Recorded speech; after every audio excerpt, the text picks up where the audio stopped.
not taking over. I want people to feel we don't need to fight them. We just need to help them. Evidence of this in Russia in 2013 made Syria give up their chemical weapons through intervention, and then they took them back, which was kind of sucks. But just like Annika said, other dictators are watching. When the U.S. president says crossing the red line, which Syria has done, other regimes pay very close attention to this. If the U.S. doesn't do anything about it, it sends a clear signal to future powerful regimes who want to destroy American interests and fundamentals. And because of this, chemical weapons will be used in future battle rounds. After more than 100,000 people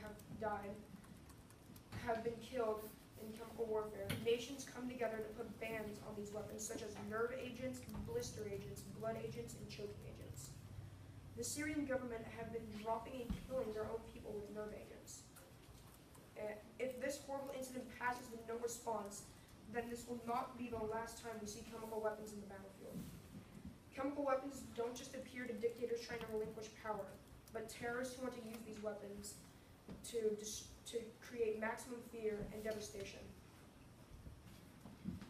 As the wars are spreading, the choices are worsening. About 2 years ago, Obama declared that Mr. Assad must go. A year ago, he drew his famous red line, waiting for maybe the situation to resolve itself, only to become worse and worse. The U.S. should have done something. The U.S. should have done something with the rebels early on and give them help. Failure to do so has resulted in hundreds of thousands of deaths occurring as we speak.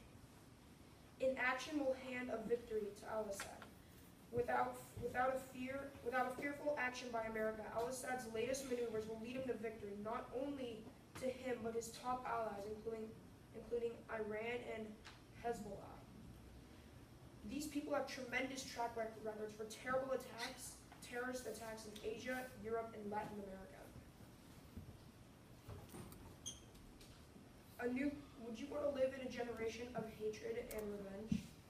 The war in Syria has been going on for 2.5 years, and the brutality and carnage has only been getting worse and worse.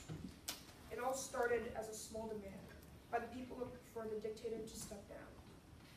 Now it has turned into a hate-filled melee storm of Sunnis, Shiites, Alawites, Christians, Kurds, and others.